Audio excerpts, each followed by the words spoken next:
Malibu Creek is an area that drains about 104 square miles in the Santa Monica Mountains.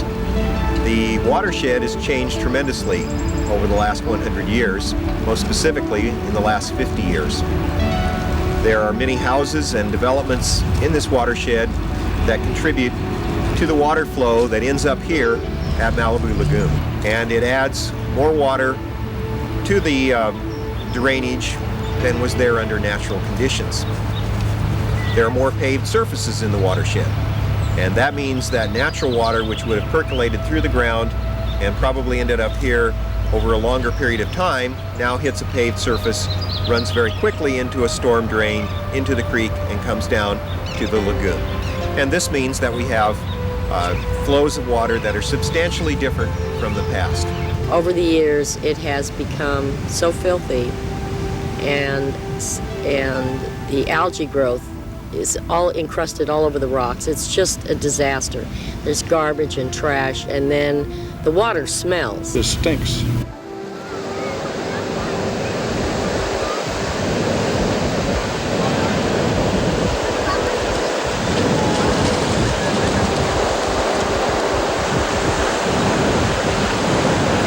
There's great concern on the part of the surfing community when this lagoon is opened, the sand berm is breached, and the water flows out into the surfing zone. When I was a kid here, I remember a lot more sea life in terms of sea urchins, in terms of kelp, and in terms of quality of the water. Right now there are about 85,000 people living in the watershed. There used to be a couple thousand there. We're living in an area that we depend upon for recreation. We depend upon that area for our livelihoods in many cases. We depend upon that area for food in the form of finfish and shellfish. And we also depend upon that area for the disposal of wastes. Malibu is also known as Malibu. Malibu was given the name by the Chumash people that came here about 30,000 years ago. They came to this area and they saw the surf, the way it came into the beach and the way it crashed and made the loud roaring sound. It echoed through the canyon. So then they gave it the name Malibu, which means where the surf sounds loudly. Malibu means incredibly fun surf. Malibu is probably the best surfing spot in Southern California. Since I retired about 3 years ago, I surf maybe 3, 4, 5 times a week. All depends on the waves. Malibu is one of the best waves in the world. Closest thing to paradise I know of. This whole area, there's big turtles in there, birds, cranes, loons, herons, and ducks and geese, and various numbers of wildlife that would come and rest in this area for their winter nesting area. The Malibu Creek is a very beautiful area that many people throughout the years have experienced as hikers. I used to go fishing in that creek with my father as a child.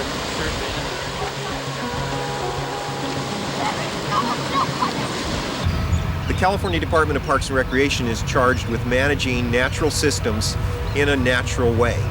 Our ideal goal is to try to mimic or work with nature as best we can so that the watershed is managed as it would have functioned under normal conditions. The ocean has always been a very convenient source of waste disposal. It's very easy to put waste materials into the ocean, and presumably they are out of sight and out of mind. That's always been the logic that people have used when they've used the coastal ocean for waste disposal. Or some people have said dilution is the solution, falsely believing that the ocean is so infinite in its capacity to absorb wastes that we don't need to worry about it. There have been people that have said that they have become ill from swimming in the water out there. Yeah, I got strep throat 6 times in a row. There's an extreme itch and my skin turns, will start to get blotchy and itchy. Well, I did have open heart surgery after I had come down here, and I did swallow great quantities of water on a heavy day here. They probed and took a look at everything. They discovered that I had a valve that had been infected by bacteria. The valve had been indeed affected to the degree where it should be removed. If I tell you, Bob, don't go in the water, and you say, I'm sorry, I'm going in the water, there's nothing we can do to stop you. If you choose to go in water after you've been duly notified, that's your choice. I'd rather not see any surfers out there when the water comes flowing out of the lagoon. We had heard many complaints from residents of illnesses such as giardia, flavomona, infections of the eye, intestinal problems. Surfers had complained to us, residents living along the beach had complained, and they believed it was coming from tapia.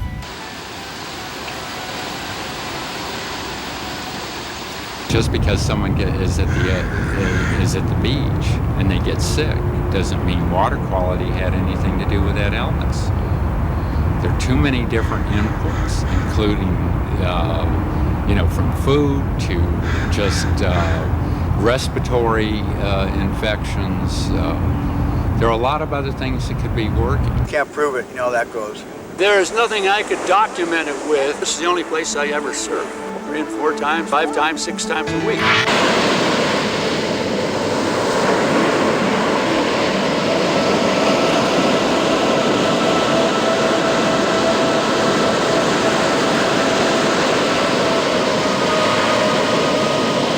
One of the dilemmas we face is, especially in rainstorms, is that's when the surfers want to go out and surf because they have the best waves during storm activity. But we also know that even when we close beaches, the surfers are there.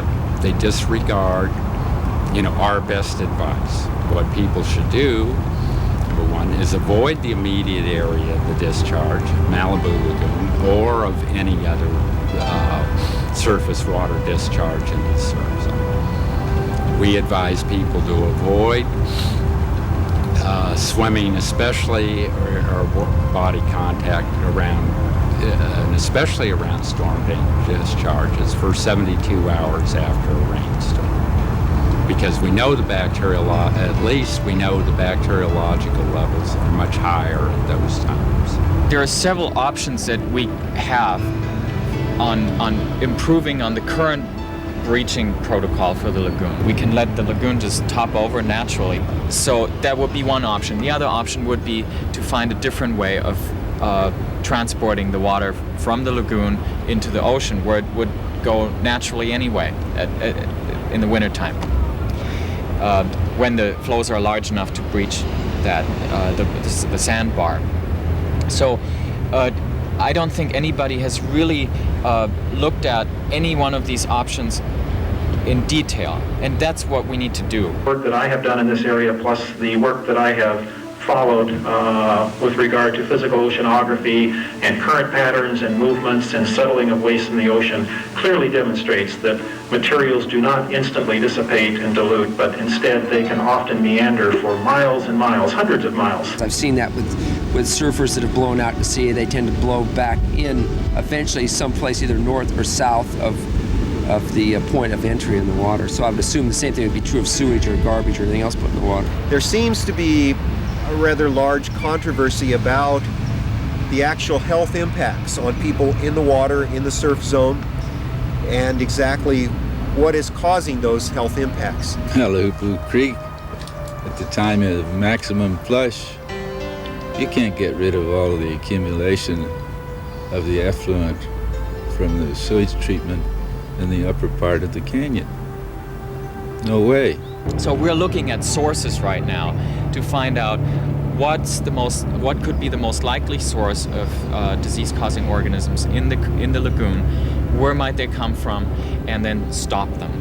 Here in the Malibu area, we're focusing particularly on watershed management. We chose the Malibu Creek watershed as a pilot case, a test case, where we can cooperatively come to some solutions on what the problems are, what we need to do about them, and how to manage it a little bit more efficiently. The people are in the watershed. The water in need of treatment, the sewage in need of treatment, is in the watershed. What's currently being done is all the sewage goes to the Tapia Water Reclamation Plant. It receives 3 steps of cleansing and cleaning, by the time it comes out at the end of the process, the water is ready to be reused for irrigation. We became the City of Malibu Wastewater Study Group. Prior to incorporation, we formed the group. It was in 1990 after the election, at the city's request. And the city gave us the direction to go out and explore alternative technologies and testing. After 7 or 8 months, the study group gathered a lot of material, scientific data regarding viruses and other human pathogens in effluent, and the fact that the testing methodology was inadequate. Very concerned about the Tapia treatment plant because in spite of the fact that they were saying that the water was sterilized, we did not believe this to be so, especially with the algae growth that was obvious. The nutrient loads in the water were obviously very high, and the smell, plus the people that were getting certain kinds of diseases that are a human pathogen could only have gotten them from effluent type water, we were told, by the health department. On doing some investigation, we learned that the Water Quality Board in 1969 had banned any discharge of effluent into the Malibu Creek. Currently, we're trying to find out whether the water treatment plant contributes pathogens in spite of the fact that they're on tertiary they release tertiary treated effluent. In other words, it should meet all the standards, but we want to be doubly sure that they actually eliminate all the viruses out of their effluent before it's used for reclaimed water or discharged into the creek. Well, after talking with these scientists and reading their research papers and looking at some of the seminar material that they had given us, it was quite obvious that this is impossible, that chlorine was not killing these entities, and perhaps they were becoming dormant and viable but non-culturable. A very important subset of all bacteria, called the gram-negative bacteria, are capable of going into this dormant response where they can no longer be grown. They're still very much alive, and under conditions that we don't understand yet, when introduced into the proper habitat, they can grow out and manifest whatever property they are supposed to manifest. Since we do have people living in the creek at different places along the creek, and we do have people going down there for recreation purposes and staying down there all day, we can assume that there is a certain amount of bacteria entering the creek from people that are in the creek other than residences. But I would say that the majority of the foreign materials that are in the creek come from other human activity in the basin, like transportation, housing, businesses that are there. And they're not doing anything illegal, it's just collectively their impact is harmful to the creek. Many of these sources are very difficult to pinpoint, very difficult to identify, and consequently, very difficult to identify exactly how much water comes from all those sources, whether they be septic tanks, leach fields, people watering lawns, irrigation that goes on that didn't go on in the past. If we thought it was unsafe at all, we would close that beach. Now, compliance with the closure is a different issue. But if we thought it was unsafe for those people to be out there, we would order that beach closed. There's no way they can keep people out of the water. The fact remains, however, that every way that water quality is measured in Malibu Beach, or anywhere in Santa Monica Bay for that matter, except in very rare instances, meets all the standards that have been developed to protect human health. If there's going to be a challenge, the standards have to be challenged. But they're the best we have to work with. We have no other way than what's developed today, and that is sampling and measuring total coliform, fecal coliform, and enterococcus to judge the safety of that water. Now, when somebody comes along with a better mousetrap, so to speak, then maybe we can use it, but there is no better. By those parameters, however, that water is safe for recreational activity. Most of our testing methodologies are based on the detection of living bacteria. We cultivate them, we culture them, or we grow them, if you will, And if we find them, we determine that the water sample that we've tested is not suitable for human contact or consumption, or the milk sample is not suitable for human consumption, or the food sample, or whatever sample we happen to be testing, including Santa Monica Bay for recreational purposes. But if we don't find the coliforms and the fecal coliforms, we falsely conclude that it's safe. And we're not recognizing the fact that the indicators that we have chosen to use, the coliforms and the fecal coliforms, might simply be in this hibernation state, very much alive, but they're just not detectable. Unless one can measure statistically that you have a higher illness rate with higher bacterial counts, there's no proof at all that water quality causes illness. And that's why we need an epidemiology study. If there's no input to Tapia, that means there's no effluent from Tapia and there's no further dumping into the Malibu Creek. So you can stop that by no further input. If you can't stop that, then it's time to do the epidemiological studies that will establish that in fact this is a hazard to the community of Malibu, including the surfers and everybody else. Such epidemiology study, to be of any validity, would have to actively monitor the presence of pollutants, human pathogens, in the water, and actively search for the disease in people who are using those waters, and find the pathogens as the causation of the disease. Until we have an epidemiology study, there is no, and that proves otherwise, as a regulatory agency, we have no other means to gauge what we consider safe or unsafe, or an elevated risk to those who use it. We measure by the best available means, and that water is safe according to those standards.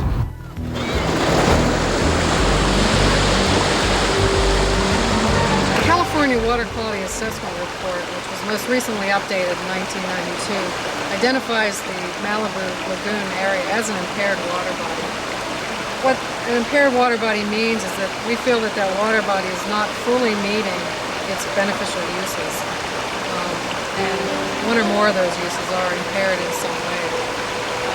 We have identified some potential sources that are causing those problems, but that's part of our overall watershed effort really, is to nail these down and really define what the problems are. We've been doing some intensive monitoring in the last several months on the entire upper watershed. We've had a network of 16 stations that we've been looking at, which really covers the watershed. The solution to those kinds of problems is often an educational solution. People really don't realize they're doing any harm. In fact, they may think that's the best place to do that, given the area that they find themselves in. So education, I think, is a more important component in that kind of activity than is prosecution. The more people know about it, the faster we can come to solutions. Unfortunately, the political situation is such that there are conflicting interests everywhere, and the status quo is always the easiest. So that's what we have to run up against, and that's why we have this whole coordinated effort to change the status quo. There are thresholds beyond which the stream can't keep cleaning itself, and if you exceed those thresholds, you will find less different kinds of plants and less different kinds of animals than you used to. In the watershed study plans, there are both short-term and long-term goals. We would like to come up with some short-term ways to manage this water level in a way that's acceptable to all parties concerned. We import 17,000 acre-feet per year into this watershed just to support the thirst of the 80,000 people that live here. And they don't just drink the 17,000 acre-feet per year. They use it for toilet flushing, they use it for landscape irrigation, they use it for showers, washing machines, everything. If we can get gray water reuse ordinances implemented throughout the watershed, not just in Malibu, we can actually reduce the flows in the creek significantly. Let's assume that everything is in there. How do we go about sterilizing it so that we've removed the disease-causing pathogens? And to that end, the study group had gone out and discovered that the ozone technology and ultraviolet technology would do exactly that. We want to keep the water of a sufficient quality that it sustains that natural heritage, those animals and those plants.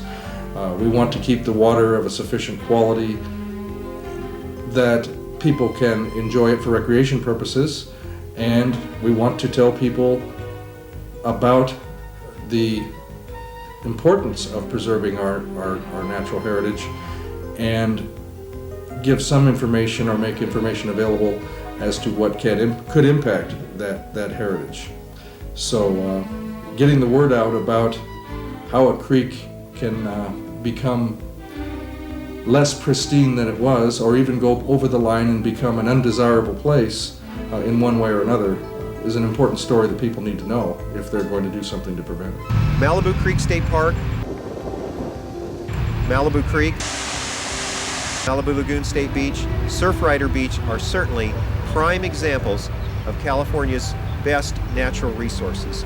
Our responsibility as individuals is to help protect those resources by taking those actions that we can to not pollute the streams, not pollute the lagoon, not pollute the ocean, and then getting involved with groups or organizations that can bring about legislation or funding to help resolve some of these complex issues here at Malibu Lagoon State Beach. Formulas, things are patented. They all come from ideas generated from this nucleus here at Malibu Beach.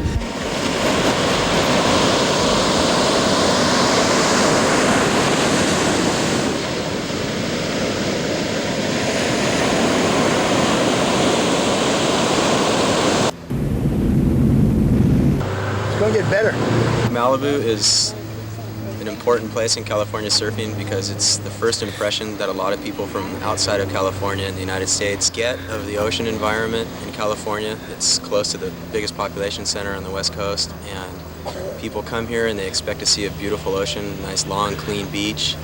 And when they get here, a lot of times they see signs that say don't go in the water because it's too dirty. And so to me, Malibu is one of those places that it needs to be preserved and it needs to be saved, just like reestablish the environment that may have been here in the 40s and 50s with lobster and abalone growing on these rocks. It's something that needs to be preserved as a part of our surfing heritage in California.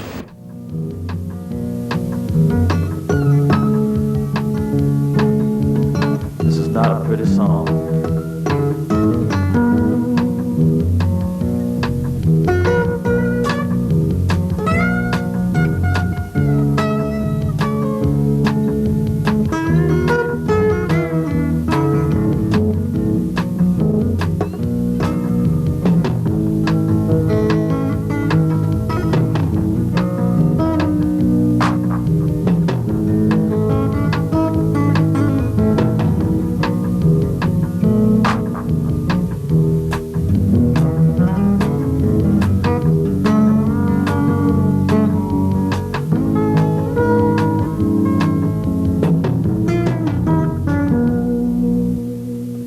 River run right down to the sea. It used to run so naturally. It used to run quite chemical free. But things have changed. The dolphins don't play in the bay. Seems like they've all gone away. The whales swim out of their way. The mystery remains. Up and down the coast, you know it just get burned. Chemicals hot before the world burns. Then the color of money ain't that green when the color of our bay ain't too clean. You know what I mean? And it may take more than a year and a week. It may take losing some sleep. It's gonna take digging down deep clean up the creek.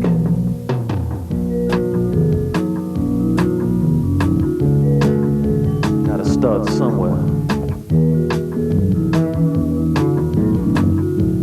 Clean up the creek. I know it's gonna take more than a month. I got a hunch we could do a whole bunch, clean up the creek. 'Cause up and down the coast, you know it just gets burned. The chemicals hot before the world learns. May take more than 10 years and a day before they can clean up the bay. But I bet you in a year and a week we can clean up the creek. It's gonna take more than a week. It's gonna take losing some sleep. It's gonna take digging down deep, clean up the creek.